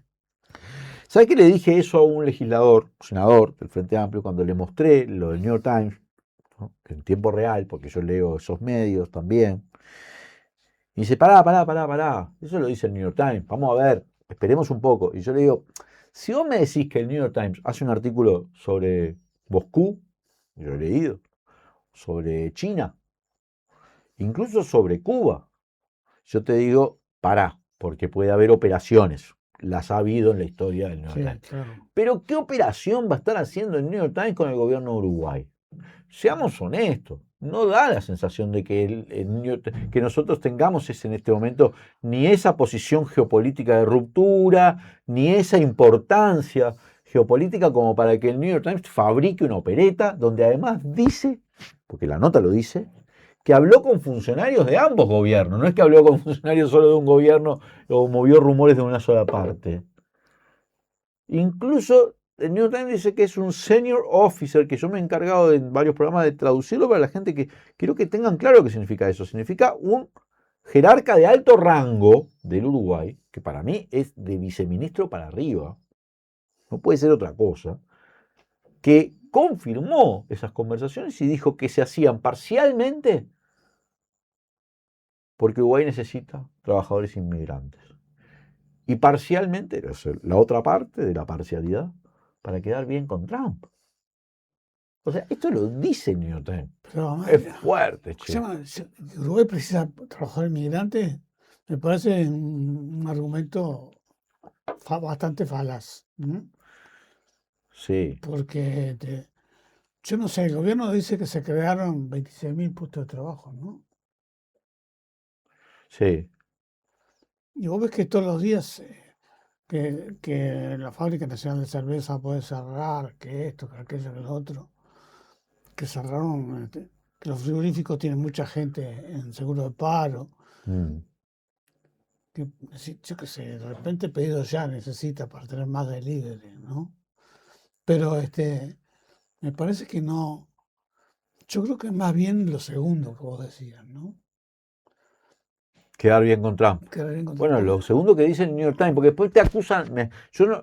Vos sabés que yo recibo cuando escribo una nota, eso, hay gente haters, ¿no? Que me acusan de, por ejemplo, el otro día hice una nota cuestionando participar en la reunión con Marco Rubio y desconocimiento del acuerdo con la SAFAP, le titulé errores grandes o errores enormes o errores gigantes, no me acuerdo, y la publicaron en el Facebook y me impresionó porque había cientos de comentarios, y en el Instagram, que yo habitualmente no los veo, pero la publicó Caras y Caretas, y había muchos comentarios, o bastantes comentarios de gente que es frente amplista, ¿sí? Acusándome de cualquier cosa, de qué bajo que caíste, le estás haciendo el caldo a la derecha. Y yo estaba diciendo, vos, reunite con Marco Rubio, no. Creo que la gente ni lee las notas, ¿no? Que se va por los títulos, pero quiero ser claro, no lo decimos nosotros, lo dice el New York Times, que es para quedar bien con el gobierno. No, pero ¿cuál es la diferencia entre la política internacional de la derecha y la política internacional de este gobierno? Dame un punto. No los BRICS, no el banco de... Que el alineamiento, yo te voy a decir un punto, ahí sí esto lo firmo yo. El alineamiento con el imperio, con los Estados Unidos, o con Donald Trump, de la calle Pou, ¿te acordás que cuando asumió el gobierno en el 2020, Donald Trump ya era presidente? Después se comió el gobierno de Biden, pero porque allá duran 4 años, acá 5, ¿no? Era un alineamiento ideológico, conceptual, muy honesto, porque la calle Pou es muy de derecha. ¿Te acordás que le votó a Clever Carone? Sí, claro. Le hizo todos los mandados que pudo. Recibió a Clever Carone acá, que vino a hacer esa movida contra Cuba. Entonces primero pasó por Paraguay, después por Uruguay, y después la calle viajó a la cumbre y hasta cantó las canciones de Patria y no sé qué, y habló contra Díaz-Canel. ¿Te acordás que te hizo todo eso? Sí, además hacía discursos. La diferencia con Orsi es que Orsi en los foros internacionales no ha hecho discursos contra, ¿no? No ha dicho nada. Son como posiciones ideológicas, la de la derecha es ideológicamente. Y estas posiciones que está teniendo Uruguay no da la sensación de que sean ideológicas, sino la sensación de que son de tipo, no sé, quiero pasar por abajo del radar, no quiero irritar al... Pero ¿por qué querés pasar? ¿Cuál es la razón para pasar por abajo del radar? No sé, que evitar las represalias. ¿Y has evitado las represalias? Yo no sé si es evitado, lo que digo que da esas. Vos me preguntás cuál es la diferencia, y la diferencia parece ser que mientras uno lo hace como diciendo yo estoy de acuerdo con esto, el otro nos confundimos en la Pero fíjate, invitación. hay una lógica a nivel internacional impulsada por Trump de narcoterrorismo, de utilizar el crimen organizado como una forma de intervenir en otros países, ¿no? Llegó a hacer acciones conjuntas en Ecuador, ¿no? Y yo creo que en Venezuela también. ¿Cuál es la postura del gobierno uruguayo? Vamos a entrar al compromiso de Santiago, ¿no? Sí. Que es la sucursal del Escudo de las Américas. Sí. Está en la lógica del imperio. Después, en el tema de los deportados. Sí. Está en la lógica del imperio, ¿no? Lo del Marco Rubio, ¿no? Que jamás, bueno, incluso el comunicado del FA no es cierto, fue engañoso el título del encuentro. Cuando se sabía, yo tengo escrito acá lo que estaba publicado de lo que era el encuentro ese. Y además el canciller dijo que era confuso, ¿no? Pero no era nada de eso. Entonces, ¿qué determina esas cosas? Vos decís, bueno, es pragmatismo al máximo. Yo no sé si es pragmatismo al máximo o ya empieza a ser una concepción de cómo plantarse en el mundo, ¿no? Sí. A mí yo ya no sé qué decirte. No sé qué decir. Pero yo lo que te digo, lo que reitero, no. ¿Y qué hacemos con esto, Popi? No, yo no sé, Está difícil. tiene que haber algún viraje. Yo creo que ¿Qué será el Congreso, el Frente Amplio? Viste que ahora con este tema de los deportados salió fuerte, a mi gusto. Gambera, presidente de la Califa. Fernando Pereira, dijo. Daniel Caggiani. O sea, personas que habían tenido siempre más cuidado, cuidado que no, como que me parece que desbordó un cierto límite, ¿no? Claro, pero además hay una cosa que yo no entiendo bien, que es, no se discuten en el gobierno las cosas que se hacen. ¿Quién decide? Vamos para acá, vamos para allá. Presidente. Y nadie discute. El ministro comunista, el ministro socialista. ¿Qué gabinete hay? ¿Pero hay reunión de gabinete? Y bueno, ¿y por qué no hay reunión de gabinete? Pero Consejo de Ministros se Pues le criticamos mucho. Porque cuando hay Consejo de Ministros siempre es por un tema. Consejo de Ministros para ver si el diálogo social. Consejo de Ministros, pero no es un Consejo de Ministros libre, vamos a discutir de política exterior. No, pero está bien, pero yo digo, ¿qué le criticábamos? Los politólogos que criticaban de la calle Pou? Aquello de la rueda, ¿no? De los rayos de la rueda. De acuerdo. Algo parecido a lo que hace Orsi, ¿no? Yo que no sé. Que decía, ¿cómo es que decía la calle Pou? Redondilla y después pico a pico. Pico a pico. Porque él habla siento, ¿no? Siempre tiene esa. Gauchesco. La verdad que hay que reconocer una cosa. Para mí, que siempre fue una impostura la calle Pou, como una impostura de. ¿No? Ficción del lenguaje gauchesco, como aquella en el lenguaje de los argentinos de Borges. Me acuerdo que hace Borges analiza y dice, no, la literatura gauchesca está escrita desde la ciudad por gente que simula un lenguaje. La calle siempre me dio esa impresión del que simula un lenguaje. Entonces, Borges decía, por ejemplo, que en el Corán, creo, nunca nadie hablaba de los camellos. Porque el Corán era auténticamente un lugar de los árabes. Entonces, ningún árabe va a hablar de los camellos, que es como una versión turística de Arabia. Bueno, la calle tiene eso, entonces pero hay que reconocer, lo miro ahora en las encuestas que salió la de equipo, que el tipo está en su prime, sin aparecer, está surfeando por allá, sin aparecer, está despegado como la persona con mayor imagen en el Uruguay. Esto es un problema para la izquierda, porque es un candidato cantado de la coalición. Existe una coalición, la coalición multicolor, blancos, colorados y partido independiente están actuando juntos y tienen un liderazgo fuerte. Sí, además, y ahora, esa es una realidad, la quieran ver o no. Ahora se han cruzado algunas líneas en la coalición. Y eso que hizo cualquier cosa que el gobierno de la calle Pou tenía, todo, lo de pescado congelado, la asociación para delinquir de Astesiano, la destrucción del expediente público del piso 11, todo eso lo tenía en la calle Pou. Y resulta que el otro día me decía Caetano acá en la entrevista que bueno, que el gobierno en el primer año decidió no hacer olas con el tema ese. Ahora es Cardames, pero... Y bueno, y la calle fue con razón lo que hizo Fueros, ¿te acordás? Que renunció a la Cámara y todo. Sí, sí. Y porque ya sabía que no iba a pasar nada. Bueno, pero eso está en la lógica esta de... Dos cosas quiero decir. Primero, está en la lógica de la unidad nacional que tiene el gobierno de la torre ejecutiva. Yo no sé si el MPP, de la acumulación positiva que dice Orsi siempre, ¿no? De acá somos todos iguales y tenemos unas pequeñas diferencias, ¿no? Que en el plano programático hay que analizarlo después, ¿no? Esa es una cosa que influye en eso. Y además yo creo que el problema para la gente, claro, escuchaba el otro día a Botinelli en el lado B, y le explicaba cómo algunos presidentes tipo Tabaré Vázquez, ¿no? Se habían alejado y tenían apariciones muy, muy pocas y muy claves, ¿no?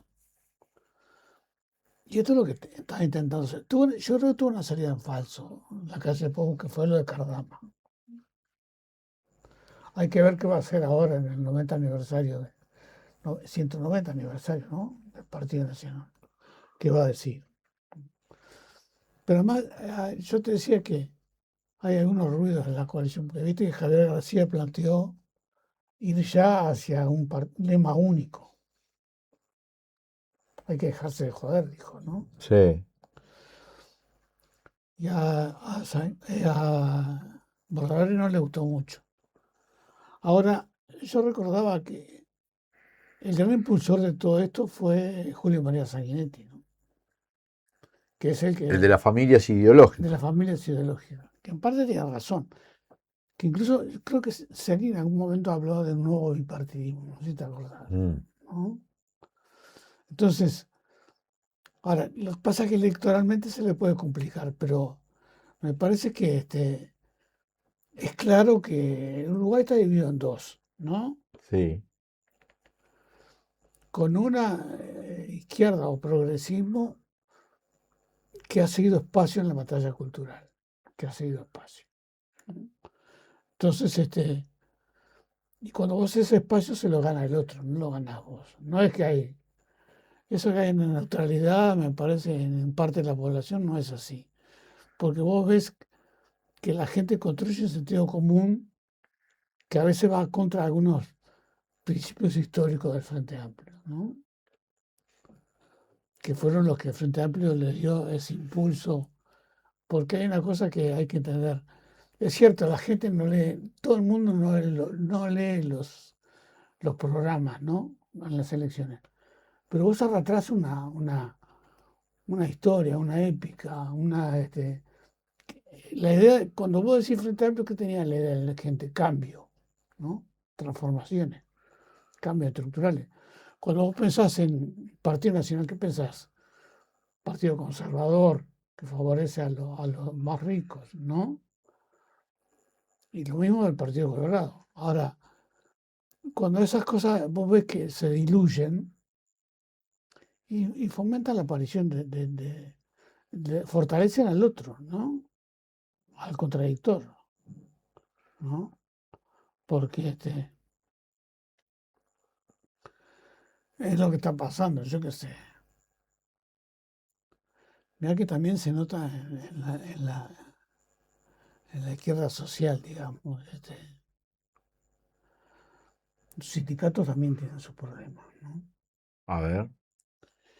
Y yo qué sé, está bien que la prensa del mainstream exagera cosas. Sí. Pero ahora están muy preocupados por los líos internos del Zunca, ¿viste? En Maldonado y qué sé yo, que se agarran. Ayer hay una información Yo creo que hay... Pero eso es chusmerío, Popi. De que eso es chusmerío. Lo importante en el Zunca claro. es la negociación que está llevando con las Claro, cámaras pero para yo lo bajar que te digo la cantidad de yo lo la que te jornada digo es que a laboral. mí hay cosas que me asombraron, ¿no? Que tiene que ver con lo que se aprobó en la LUC también, de que, fíjate, yo te digo una cosa, no quiero, pero el paro de Canal 12, ¿no? Sí. Sí. Está el paro Canal 12, sí. Hay despidos en Canal 12, ¿no? El despido de Canal 12. El paro se levantó porque están negociando. Pero vos veías las figuras de la televisión como si nada, ¿no? Los presentadores, salvo 2 de la mañana, ¿no? Que adherieron al paro. Sí. Los otros. Nosotros no. Porque tenían otras relaciones contractuales, ¿no? No todos. No sé, leí algo de Haber. No, Haber sí tenía relación contractual, que es un unipersonal, no es parte de la plantilla de... Es como contratado. Es como contratado, ¿no? Uh-huh. Pero no creo que sea el caso de los otros presentadores. Entonces, empiezo a ver que me parece que es fruto de no dar la batalla ideológica, que eso es lo que tiene que hacer la izquierda, algunas deficiencias, algunas incomprensiones de algunas cosas, ¿no? Entonces, me parece que un factor importante puede ser el Congreso FA, pero yo estoy diciendo una cosa que es media escandalosa lo que voy a decir. Pero lo que no se puede permitir el progresismo y la izquierda es que el Frente Amplio sea un paraguas electoral solamente, ¿no? Y con esta lógica puede llegar a ser un paraguas electoral. Si no hay una discusión política y ideológica muy fuerte en el Congreso, tiene que haberla, ¿no? Porque yo creo que ya lo habíamos hablado, pero porque no hay discusión en el gabinete. Pero ¿por qué discutirse? Es como eso que decían, discutirse en la pulpería, pero no en la comisaría, ¿no? Discutirse en la fuerza política, pero no discutirse en el gabinete. ¿Cómo te planteas en el gabinete y decís, esto no puede ser compañero Lubecky, esto no puede ser compañero Odone, ¿no? Porque yo qué sé, la declaración esta de Pacha, de que Sánchez, de que es un blooper. Y no, ¿por qué no lo dijiste en la torre? ¿No? Lo decís en un streaming. Entonces me parece que hay una falta de discusión política y de discusión ideológica muy fuerte en el Frente Amplio, que tiene que ir hacia los lugares naturales donde se decide la acción de gobierno. No puede entretener. Vos te discutís en la mesa política y en el secretariado, es una especie de entretenimiento. Y vos salvás tu forma de pensar. Pero ¿y el que decide qué está haciendo? ¿No? Yo qué sé, ¿cómo paras esto de recibir lo que expulsa a Trump? ¿Cómo lo parás? Y bueno, no sé, el Frente Amplio tendrá que decir Con la discusión, claro. Y bueno, generando opinión, ¿no? Yo te doy un ejemplo. ¿Pero qué puede hacer un acuerdo? ¿Cómo hace el gobierno un acuerdo? Yo te doy un ejemplo. Yo no entiendo ni cómo sería un acuerdo, porque no es lo mismo. No es lo mismo que Guantánamo ni es lo mismo que los CIE, son cosas distintas, ¿no? Porque te van a decir, si trajimos presos de Guantánamo, ¿Quién te va a decir eso? Se han dicho algunos dirigentes de izquierda. ¿Quién dijo eso? Ah, yo qué sé, lo vi. Ah, bueno, sí, pero una cosa es la negociación por 6 o 7 no, pero otra cosa es que vos ciudadanos que estaban presos en una cárcel ilegal con Obama, la de negociación, que hace una negociación con Trump para producir la expulsión porque él se le canta de gente que son migrantes. Y otra cosa es sacar gente de xenofobia total es esto. De refugios, como estaban los sirios, para dar una mejor calidad de vida, son cosas distintas. Ahora, es porque él expulsa y se le antoja expulsar. Expulsó presos para Bukele, yo qué sé, gente para Bukele sin juicio, sin nada, ¿no? Acuérdate, ponía aviones para llevar gente. Sí. ¿No? Entonces, yo creo que ese es ¿Cómo se va a resolver? No sé. Pero te voy a dar un ejemplo yo de cómo, porque usted siempre habla de la política de Estado, ¿no? y que me parece que es una cosa que importa porque es la discusión ideológica de la izquierda. Fíjate, con la marcha del silencio, ¿qué hubo? ¿Qué hubo? Jóvenes blancos y colorados participando en la marcha del silencio. Sí, es cierto. ¿Y eso por qué? Porque la izquierda, desde la apertura democrática, vivió peleando diciendo que había desaparecido, había terrorismo de Estado, etcétera, etcétera, etcétera, etcétera. Que se negaba, ¿te acordás que se negaba eso? Fue con la Comisión para la Paz que nombró Jorge Valle que se empezó a hablar por primera vez terrorismo de Estado. Fue cuando Tabaré Vázquez decidió entrar a los cuarteles que se empezó a hablar, que se siguió mostrando que había desaparecido. Esa es la batalla que vos fuiste ganando en la cabeza de la gente, ¿no? Esa es una política de Estado basada en que vas ganando conciencia a nivel de la gente. Que puede ser lo mismo que con las empresas públicas, ¿no?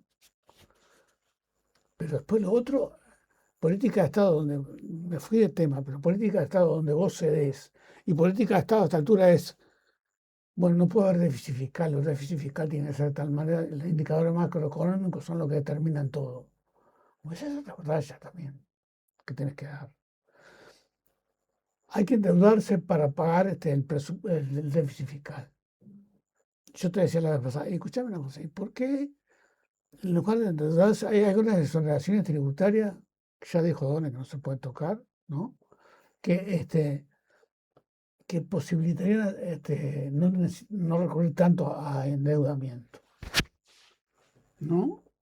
Porque, yo qué sé, en el gobierno de la calle se exoneraron la importación de pelotas de, ¿cómo se llama esto? Que está en Punta Carreta, de golf, ¿no? O también se hizo una vez la ampliación del estudio Posadas y Posadas, se lo exoneró. Se exoneró la compra de IVA, de impuestos de la compra que el argentino hizo de Tata, que Tata hizo de Multiahorro, ¿te acordás? Entonces, hay cosas que hay que revisar, pero no. Acá, incluso el tema que lo debe entender O'Donnell, de que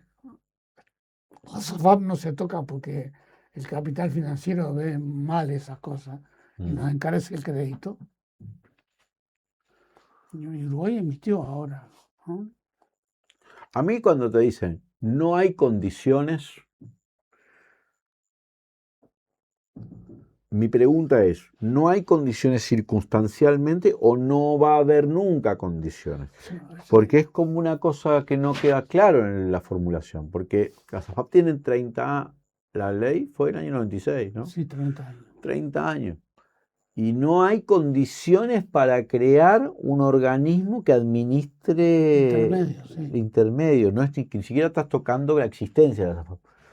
Porque el capital financiero, porque si no, no puedo emitir la deuda, porque si no, no. Bueno, estás planteando una restricción muy importante. Ahora, decime, ¿cuándo la izquierda tuvo el viento a favor y hizo transformaciones Ah, no, para todo lo que vos se te ocurre, imagínate. Porque si no hay condiciones para esto, imagínate cualquier cosa que se te ocurra. Pero ¿qué condiciones había en el primer gallismo cuando... No, es que... Cuando bueno, a Pepe Páez se le ocurrió las 8 horas. Yo qué sé. O el divorcio, ¿no? Y bueno, es que ese es la lógica de que es el sistema financiero internacional o el capital transnacional más el imperialismo, porque que todo confluye en lo mismo, la que define lo que vos podés hacer. Entonces estamos todos esperando que venga Cristalina Georgieva que nos diga qué bien que hacen las cosas, el Fondo Monetario, ¿no? Y bueno, todo bien, pero con esa lógica asumimos que yo creo que ya el equipo económico, es más, creo que hay una parte del Frente Amplio que ya lo asumió, que es muy importante, de que los márgenes de acción de la izquierda son... Ya a mí me lo dijo una vez O'Donnell en una entrevista, creo que vos la viste. Esto, derecha e izquierda en Uruguay, siguen un mismo rumbo, pero la izquierda un poquito más para acá, con más sensibilidad social, y la derecha un poquitito más por acá, con más, no sé, mercado. Claro, pero es la misma trayectoria, que ya lo piensa el Fondo Monetario. Y cuando viene Cristalina te dice, y te dicen eso. Entonces, bueno, entonces para ellos la izquierda y la derecha es un problema de desviaciones de un epsilon. Un poco más de sensibilidad social. Un epsilon para un lado, un epsilon para el otro. Perdón, un epsilon es una desviación. Un poquito para un lado, un poquito para el otro. Pero no es un cambio profundo. No. De hecho, no es ni siquiera admisible postular un cambio profundo. Bueno, yo lo que creo, y este es el problema central, es que no es un problema de tipo estético. No es poesía esto. Yo creo que vos necesitas cambios muy profundos si querés resolver problemas que para mí son muy profundos y que se van agravando con el tiempo, como es el problema de la desigualdad, de la pobreza y de la violencia, de la convivencia. Si vos no lo ves, si vos no ves que pasamos en las últimas 20, 25 años de 7.000 presos a 16.000, si vos no ves que pasamos un PBI de 14.000 millones de dólares a 80.000 y tenemos todavía el 30% de niños pobres, que tenemos 10.000 tipos en situación de calle, si vos no ves que esos problemas no se han reducido solo por la llegada de inversiones y por el cumplimiento de las metas del fondo, y bueno, entonces no vas a ver la necesidad de cambios profundos, pero yo lo que digo es, esos cambios se precisan, no porque a mí me gusten, no porque se ajusten a un manual de marxismo del siglo XIX, sino porque creo que son necesarios para reducir la desigualdad, para mejorar la situación de los trabajadores, la situación de la gente más humilde. Eso es el problema de fondo, que para eso estaba la izquierda. Pero hay que atreverse, Leandro, porque... Y ellos te dicen, no, pues sos un desmelenado, sos como un infantil, que querés hacer cosas ¿Sabés quiénes son los únicos transgresores y disruptivos en el mundo actual? Sí. La derecha. Sí, porque la derecha puede ser transgresora y disruptiva porque el capital financiero le aplaude. No son transgresores, son sistémicos. Está bien, pero tienen un lenguaje. Como te dice, vamos a arrasar con el Estado, ¿no? Porque mientras los capitales, que tampoco es que tenga buenos números, ¿no? Pero mientras los capitales... Pero acá no te animás a decir, las compras del Estado están dirigidas a la empresa nacional. No sí quiero decirte que esa ultraderecha, que gritona, insultadora, soez, Milei, cosa que parece tan transgresora, no es transgresora, es sistémica. Estoy de acuerdo que hace el mandado. Lo que es transgresor es en el discurso, en el aspecto cultural. Pero la izquierda también es sistémica.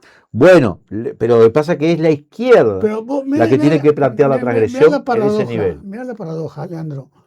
¿Quién defiende el estado de cosas? El progresismo, ¿no? Sí. La política, la institucionalidad, qué sé yo, todo eso. No te preocupes. Está acá con el operador para saber si hacemos o seguimos vamos a seguir hasta el final. Porque te decía. Porque si no se corta la discusión. No, yo te decía que vos a nivel del mundo, no solo acá, sí. ¿Qué aparece? La socialdemocracia, el progresismo, defendiendo la democracia liberal supuestamente frente a la arremetida de los otros que no quieren nada con la democracia liberal. ¿Está?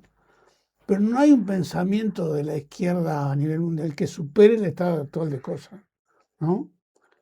No pudo trascender el estado de bienestar. Vos me decís, cayó la Unión Soviética, cayó el socialismo real, cayó todo, ¿no? El capitalismo demostró que es mejor sistema económico y social para que la gente viva mejor. ¿Es así? No. ¿Y qué haces? ¿Administras el capitalismo? La diferencia entre vos y los otros es quién administra mejor el capitalismo, quién le da el rostro humano. No. Y bueno, pero hay muchas discusiones que en algún momento tienen que volver a dar la izquierda, en el Uruguay también.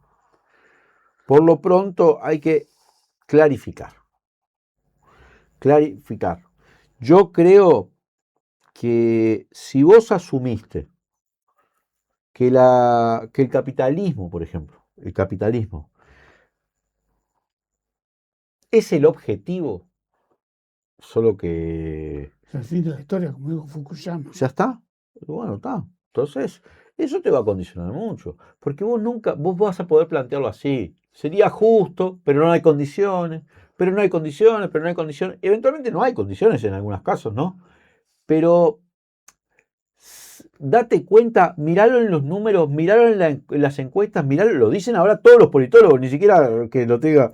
Esto la gente puede decir, bueno, ¿qué importa? Bueno, es que es raro que se dé este consenso. El otro día, Botinelli dijo, el presidente está gobernando con las ideas del adversario y el adversario no lo va a votar. Otros politólogos, acá han estado todos, ¿no? Y te plantean, esto deja un déficit de representación a una parte de la sociedad. La izquierda, el Frente Amplista no. Bueno, yo te lo planteo así, si nuestro sistema político, mirá esto que te voy a plantear es mi filosofía, cuando el sistema político empieza a parecerse demasiado todos, entre todos, es ahí cuando se produce la crisis. Porque la gente empieza a decir, bueno, no tengo representación. Sí, pues no te resolvieron la vida. Porque no resuelve y no sabes qué votar si estás así, ¿entendés? A mí no me pasa, porque yo sé que la izquierda no es igual que la derecha, pero no es que la izquierda no es igual que la derecha en todo lo que no tenga que ver con los poderes fácticos mundiales, es decir, con los mercados financieros y la política internacional. O sea, nos permitimos tener un gobierno súper de izquierda en el Ministerio de Trabajo, en el Ministerio de Salud, en el Ministerio de Desarrollo Social.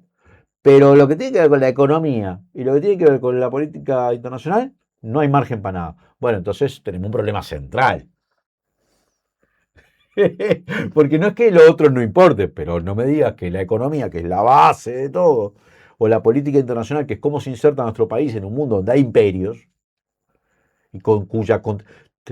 Fíjate, veníamos de aquella tradición doctrinaria de que la contradicción principal era o bien nación-imperio, o bien oligarquía-pueblo, o bien las contradicciones de clase. O sea, todas las contradicciones, los intereses fundamentales orbitan sobre la economía y sobre lo internacional. Hay una construcción del discurso desde el gobierno, que no hay contradicción de intereses en la sociedad uruguaya, porque yo te insisto. Por lo de la acumulación positiva, por ejemplo. La acumulación positiva, ¿no?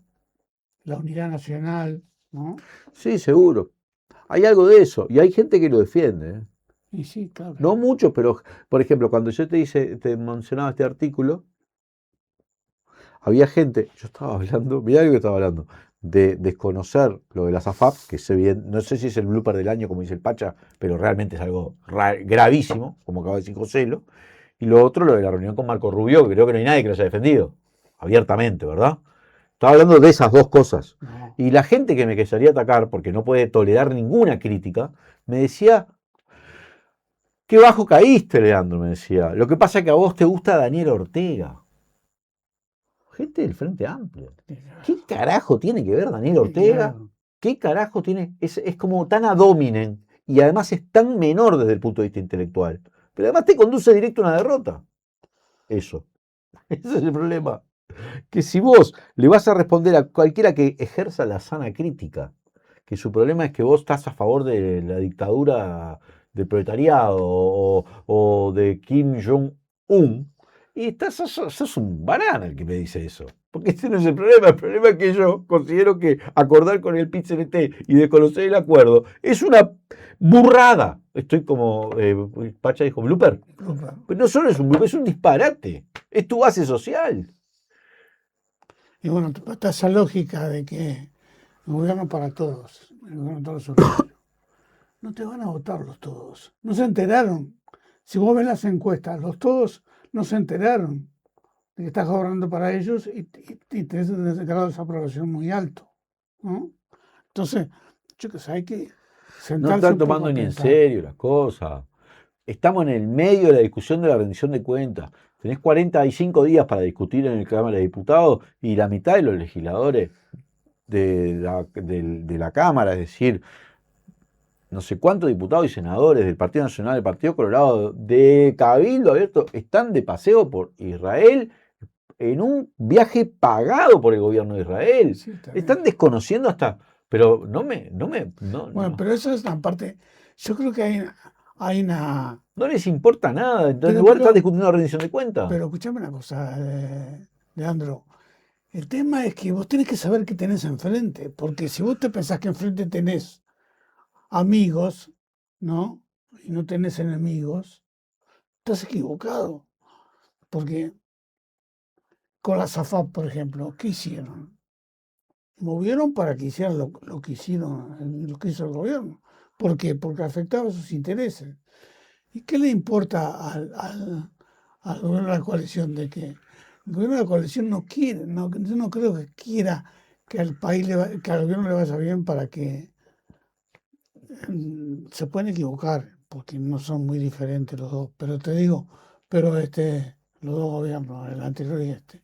Pero hay contradicciones de clase. Si vos no partís de ese diagnóstico y de intereses contrapuestos, y la democracia es conflicto también, y si hay conflicto no hay que tenerle miedo, ¿viste?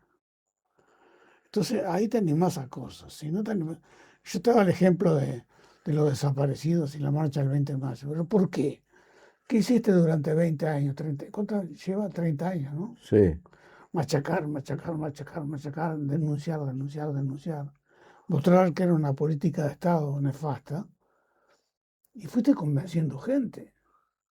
Ahora, si vos no haces eso con otros temas, no resolvés la voluntad de la gente. No creas un sentido común distinto al actual, ¿no?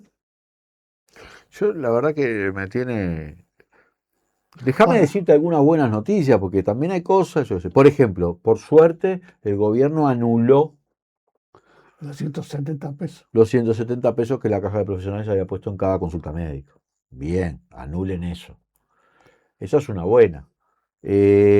Salieron los números por ahí de cuántas millones de viandas se venían entregando en el liceo, o sea, y eso es una muy buena, creo yo, ¿no? Estamos esperando que estén los votos para que la rendición de cuentas, o sea, que se le entreguen empiecen a unifiquen las transferencias a los niños, eso es una buena. Quiero decirte con esto que yo no quiero deslucir las cosas que están buenas, ¿no? Está bien, pero yo lo que te digo es, yo estoy Porque de si acuerdo. no, soy como un agorero, somos como agoreros No, pero estoy de de acuerdo mala con eso. noticia. Yo Yo quiero te eso, digo pero lo que no que el quiero es... gobierno tiene una sensibilidad mejor, sensibilidad ante los desposeídos mejor que el anterior, por supuesto. Ahora, yo te planteo, las transferencias llevan a transformar radicalmente el tema de la pobreza. No dije eso. Dije que las transferencias es un acuerdo que se hizo en el diálogo social. Yo estoy a favor de aumentar lo que quiero es que sea más rápido. Es decir, que se cubran a todos los niños más Pero rápido. yo lo que quiero es que sea más rápido y que además la solución de la pobreza sigue por el lado del trabajo. Para las familias pobres, porque los niños pobres están en familias Está pobres. bien, pero si no, una cosa no quita la otra. No, quita la otra, por supuesto. O sea, en la medida en que, mientras vos construís una sociedad mejor, tenés que hacer cosas también de asistencia. Eso para mí está clarísimo. Y lo hicimos en panes. Bueno, y hay que hacer más, porque lo cierto es que la pobreza infantil empeoró mucho la situación de la pobreza en el gobierno de la calle Pou. Perdonadme, habíamos llegado a un país cuando terminó el gobierno de Tabaré, incluso con todas las dificultades económicas de ese tercer periodo, teníamos una indigencia que era indetectable, estaba por debajo del 1%, ¿verdad? Y ahora tenés, no me digas que no viste que aumentaron miles de personas en situación de calle. Toda la pandemia tuvo mucho que ver, pero tuvo que ver el gobierno de la calle Pou también, ¿no? Sí, pero Y bueno, hay que revertir eso. Hay que revertir eso. Yo creo que está bien lo que está pasando, ¿no? Pero Uruguay tiene un problema estructural, que es la dependencia de los commodities y el modelo productivo. Si no cambias el modelo productivo... Sí. Sí, pero también hay algunas cosas que se dan, por ejemplo, teníamos 70.000 estudiantes universitarios hace 20 años y tenemos 160.000. Entonces yo creo que vos tenés que aportar a la educación, tenés que generar mayor masa crítica profesional, mayor técnica, en fin, ¿no? Para poder agregar valor incluso si lo querés mirar. Sí, lo que pasa es que después no podés en la rendición de cuentas quitar las becas, los pasantes del incremento estable, porque... Sí, pero además, yo lo que te digo es, tenés dos problemas acá. Está claro que el mundo del conocimiento va a seguir avanzando, ¿no? Y vos necesitas... Y además te puede dejar atrás en 2 minutos. Déjame terminar. Perdón. Tenés dos planos. Uno es que tenés que llevar al mundo del conocimiento y la tecnología a la producción uruguaya, pero tenés que atender también los que no llegan a eso. Si la mitad de los estudiantes no terminan secundaria, ¿dónde va esa gente? Claro. ¿En qué trabaja? en el barrio de Otoñal, no, ¿dónde? No, ¿cómo se llama ahora el programa? Uruguay Avanza, ¿no? Impulsa, ¿no? Impulsa. No me acuerdo, pero algo así. 20.000 pesos nominales por 20 días, 4 Y meses bueno, de trabajo. se hace lo que. Se hacen cosas. Bueno, pero tenés que pensar en. ¿Sabes lo que le falta al gobierno o al frente? Un relato hacia dónde va. Tampoco lo tiene la derecha, pero no lo necesita, según ellos, ¿no? Pero ¿hacia dónde vamos? Estas medidas son, mientras tanto, en tanto vamos hacia tal lado, ¿no? Eso es lo que le falta. Bueno, Popi, nos estamos quedando sin tiempo. Quería decirte, ¿viste lo de Ceuta, no? 50.000 migrantes cruzando Ah, sí, ahí en África, en Marruecos. en Ceuta, que es una ciudad española en África, ¿no? Y más de 50 muertos. Que el fenómeno migratorio es tremendo, ¿no? Y El demuestra lo fenómeno migratorio desigual del mundo, ¿no? Se me ocurre una cosa, es como los barrios privados. Es decir, los países se transforman en barrios privados. Los pobres no pueden venir, ¿no? Entonces, España, que supuestamente tiene una política diferente, fíjate lo que hace, ¿no? Está mandando para atrás a todo el mundo, ¿no? Algunos se fueron voluntariamente de vuelta a Marruecos, ¿no?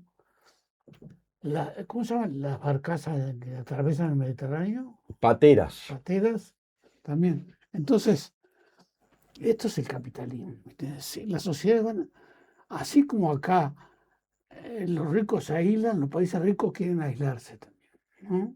Entonces, es lo que hace Trump también, ¿no? Son ritmos diferentes y con valoraciones diferentes, pero hay una xenofobia muy grande en el mundo occidental, ¿no? Entonces, Es un mundo, es la expresión máxima de la desigualdad, probablemente. Y tenés desde tipos como Elon Musk, que tienen 1 trillón, o como es 1 millón de millones de dólares, ¿no? Y sí, mientras tanto, y todas las millones de personas que no mientras tienen tanto a nada, África ¿no? le sacás el coltan, el Tiene, oro, tiene, el la- níquel, tiene todo. más plata él que la mitad de la población estadounidense, imagínate. Entonces, en esa desigualdad, ¿cómo te insertás en esa desigualdad?